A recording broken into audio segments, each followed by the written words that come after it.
안녕하십니까. 정성산 TV입니다. 지금 더불어민주당 대표는 지금 대장동 백현동 위례 신도시 의혹으로 재판을 받고 있습니다. 물론 아직은 재판을 받고 있기 때문에 예단하지는 않겠습니다. 그러나 이처럼 민주당 인사들의 개발비리 의혹은 한두 개가 아닙니다. 그런데 총선이 끝나고 또다시 이런 개발비 의혹이 터졌습니다. 오늘 서울중앙지검이 민주연구원 부원장을 지낸 전준경 씨를 전격 기소했습니다. 이 소식 더 소상하게 전달해 드리겠습니다.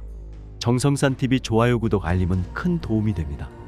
후원해주시는 고마운 모든 분들께 가열차게 멸공. 검찰이 전준경 전 민주연구원 부원장에 대해 개발 청탁 명목으로 억대 금품을 받은 혐의로 구속영장을 청구했다. 25일 서울중앙지검 반부패수사 3부 부장검사 김용식은 뇌물수수와 특정범죄가중처벌법상 알선수재 혐의로 전 부원장에 대해 구속영장을 청구했다고 밝혔다. 전 부원장은 권익위 비상임위원으로 재직하던 2017년 1월부터 7월까지 온천 개발업체 A사로부터 권익위 고충민원 의결 등 위원회 활동과 관련해 합계 2,600만 원을 받은 혐의를 받고 있다. 2015년 7월부터 지난해 12월까지 부동산 개발업체 B사 등 6개 업체에게서 권익위 민원 및 지자체 인허가 등 관련 청탁, 알선 명목으로 모두 7억 5,888만 원을 받고 고급 승용차를 교부받아 사용한 혐의도 있다. 검찰은 백현동 개발비리 의혹에 대한 수사 과정에서 백현동 민간업자 정바울 아시아디벨로퍼 대표의 횡령 배임 혐의를 포착했고 관련 자금을 추적하던 과정에서 추가 개발비리 정황을 확인했다. 검사 전준경 전 민주연구원 부원장 기소. 8억대 금품 수수 혐의. 백현동 개발업자 등으로부터 8억 원대 금품을 수수한 혐의를 받는 전준경 전 민주연구원 부원장이 재판을 받게 됐다. 서울중앙지검 반부패수사 3부는 25일 전 부원장을 뇌물수수 및 특정범죄가중처벌법상 알선수재 혐의로 불구속 기소했다고 밝혔다. 전 부원장은 2015년 7월부터 지난 3월까지 국민권익위원회 비상임위원으로 재직하며 백현동 개발업자인 정바울 아시아디벨로퍼 대표가 실소유한 법인 등 7개 업체로부터 권익위 고충민원 해결 및 지자체 인허가 청탁, 알선 명목으로 총 7억 8,208만 원을 받은 혐의를 받는다. 전 회장은 정 대표로부터 고급 승용차도 제공받은 것으로 알려졌다. 또 2017년 1월에서 7월 한 온천 개발업체로부터 권익위 고충 민원 해결 등과 관련해 2,600만 원 뇌물을 챙긴 혐의도 있다. 검찰은 백현동 특혜 개발 의혹을 수사하며 정 대표의 자금 흐름을 추적하다가 전 부원장의 혐의를 포착한 것으로 전해졌다. 검찰은 지난달 4일 전 부원장의 주거지와 사무실 등을 압수수색한 뒤 지난달 25일 구속영장을 청구했다. 그러나 법원은 도망 염려와 증거인멸 우려가 없다며 영장을 기각했다. 검찰은 청렴한 공직사회 확립을 위해 헌신해야 할 권익위 위원이 지위를 이용해 민원 해결을 대가로 금품을 요구, 수수하거나 지자체 인허가를 희망하는 업체 운영자들에게 다양한 공적 지위를 과시하며 청탁 알선 대가로 금품을 요구 수수한 범행이 규명됐다며 죄에 상응하는 형이 선고될 수 있도록 공소유지의 만전을 기하겠다고 말했다. 민주당 싱크탱크 민주연구원 부원장을 지낸 전준경 씨가 뇌물수수 혐의로 재판에 넘겨졌습니다. 검찰은 전 부원장이 권익위 비상임위원이던 2015년부터 최근까지 업자들로부터 모두 8억 원대의 뇌물과 고급 승용차를 받은 걸로 보고 있습니다. 전준경 전 부원장은 권익위 비상임위원, 용인시정연구원장을 거쳐 민주연구원 부원장까지 지냈습니다. 검찰은 이 기간 동안 전 부원장이 지속적으로 뒷돈을 받은 것으로 보고 있습니다. 지난달 법원은 구속영장을 기각했지만 전준경 전 민주연구원 부원장 지난달 28일 최선을 다해서 잘 소명하고 마치고 나서 말씀드릴 기회가 있으면 좋겠습니다. 검찰은 영장 기각 4주 만에 전 부원장을 불구속 상태로 재판에 넘겼습니다. 전 부원장은 2015년 7월부터 지난달까지 7개 업체로부터 국민권익위 민원 해결 등을 대가로 7억 8천여만 원과 제네시스 차량을 받은 혐의를 받습니다. 2017년 1월부터 7월 사이 안산 신길온천 개발 사업에 참여한 업체로부터 2,600만 원의 뇌물을 챙긴 혐의도 있습니다. 이 가운데 1억여 원과 차량은 2017년에서 2019년 사이 용인 상갈지구 개발 사업 인허가를 도와주는 대가로 백현동 개발업자 정모 씨로부터 받은 것으로 검찰은 파악했습니다. 전 부원장은 정당하게 일을 해서 받은 돈이라며 혐의를 인정할 수 없다고 했습니다.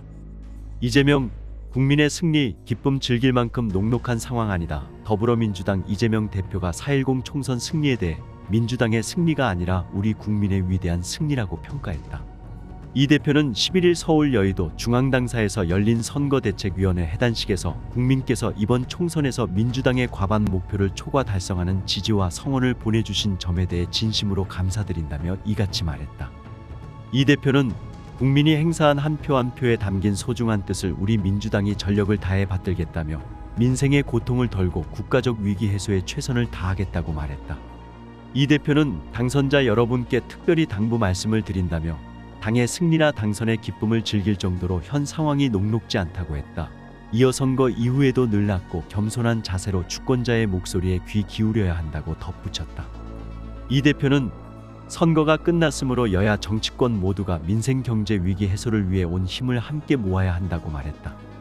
이번 22대 국회의원 선거에서 민주당은 지역구와 비례대표, 새진보연합, 진보당 포함을 합쳐 175석을 얻을 것으로 전망된다. 특히 조국혁신당 비례 12석과 새로운 미래 지역구 1석, 진보당 지역구 1석을 합치면 총 189석을 차지한 것으로 볼 수 있다. 개인의 일탈이라고 보기에는 정말 기가 막힌 일입니다.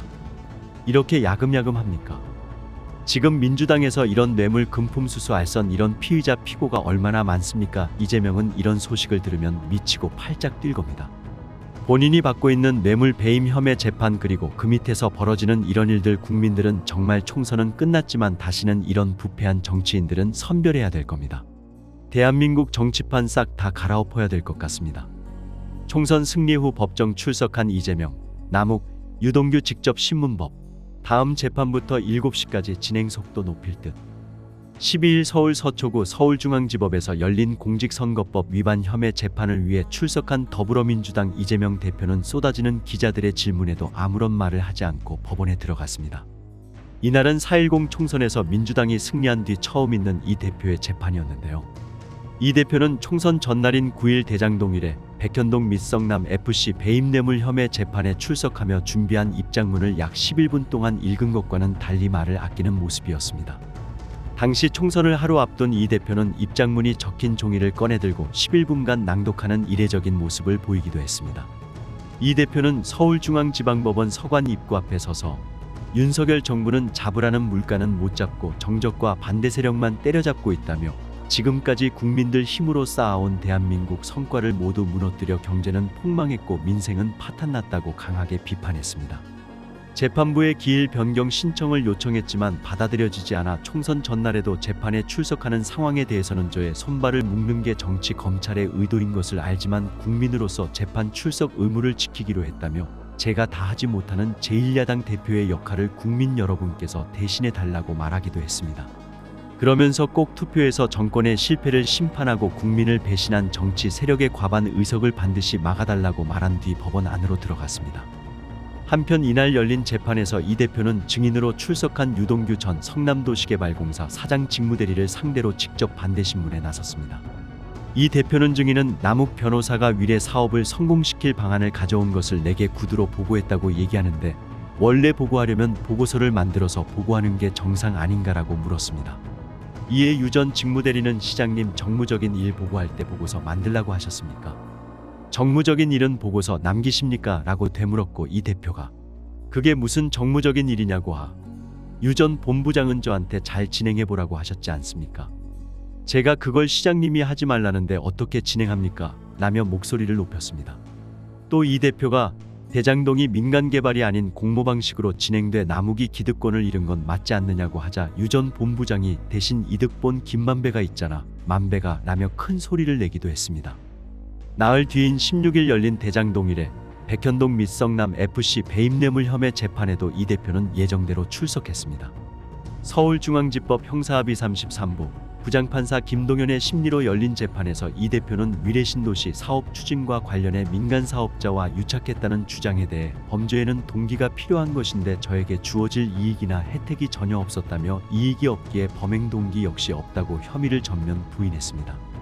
이 대표가 위례 사업을 비밀리에 추진했다는 검찰과 유 전 직무대리의 주장에 대해서도 도시개발 사업은 출자에 대한 승인이 필요하다며 타당성 조사 결과에 대해 성남시가 확인하고 몇 년간 시행되기에 비밀리에 할 수도 없고 그리 주장한 바도 없다고 반박했습니다. 앞서 유 전 직무대리는 이 대표를 포함해서 위례 사업 관련 주요 사안을 지속해서 보고했다고 주장했는데요. 검찰은 이런 증언을 바탕으로 위례 사업이 이 대표의 성남시장 시절 주요 공약 사업과 맞닿아 있는 만큼 유 전 직무대리가 이를 독자적으로 판단해 진행할 수 없었을 것이라고 판단하고 있습니다. 이 대표의 23일 같은 재판에서는 천화동인 4호의 소유주로 알려진 남욱 변호사가 증인으로 출석했습니다. 남 씨가 이 대표의 재판에 증인으로 출석한 것은 이날이 처음입니다. 법정에서 남 씨는 위례 신도시 개발을 통해 성남시장 선거자금을 조달할 수 있겠다고 생각했다며 위례사업 개발 이익이 이 대표의 성남시장 재선자금으로 사용됐을 가능성에 대해 증언했습니다. 검사가 유 전 직무대리에게 이 대표가 성남시장에 재선돼야 대장동 사업을 할 수 있으니 함께 노력하자는 말을 듣고 돕겠다고 한 적이 있느냐고 질문하자 남 씨는 네라고 답했습니다. 그러면서 유 전 직무대리가 위례 사업 이후 실제로 선거자금을 만들어달라는 이야기를 했다고 덧붙였습니다. 남 씨는 이날 오후 재판이 잠시 휴정하며 법원 밖으로 나왔다가 이 대표의 지지자로 추정되는 사람들에게 폭언과 욕설을 듣는 상황이 벌어지기도 했습니다. 검찰은 이에 대해 재판부에서 적절한 주의 조치와 필요하다면 신변보호 조치도 해달라며 검사도 출퇴정 때 비슷한 일을 당한 적이 있다고 말했습니다. 이 대표의 4월 마지막 재판이었던 26일 대장동 위례 백현동 및 성남 FC 배임뇌물 혐의 재판에도 남 씨는 증인으로 출석했습니다. 이 대표는 재판부로부터 발언권을 얻어 남 씨에 대해 직접 반대 신문을 진행했는데 남 씨는 23일 재판에서 증언한 것과 비슷한 취지의 주장을 이어가며 위례 사업은 이재명 당시 성남시장의 공약사항으로 알고 있었다고 말했습니다. 남 씨는 당시 유동규가 다시 위례 사업이 진행돼서 성남시 혹은 성남도시개발공사가 수익을 얻어 임대 아파트를 지으면 성남시장 재선에 유리하다고 했다고 덧붙였습니다. 이에 이 대표가 공약이 아니지 않느냐고 묻자 남 씨는 당시 대장동과 위례 사업 모두 성남시장 공약이었다고 재차 답했습니다. 앞서 이 대표는 지난해 11월 열린 이 재판에서 공약이었던 위례 개발에 대해 공식 포기 선언을 했고 그렇기 때문에 굳이 이행할 상황이 아니었다는 입장을 직접 밝힌 바 있는데 이와 배치되는 주장이 나온 것입니다. 한편 재판부는 다음 재판부터는 오후 7시까지 진행하겠다는 입장을 밝혔습니다. 재판 시간을 늘려 재판 속도를 높여보겠다는 것으로 풀이됩니다. 도대체 언제 끝나냐 판사들아. 정성산TV 좋아요 구독 알림은 큰 힘이 됩니다. 후원해주시는 모든 분들께 가열차게 멸공.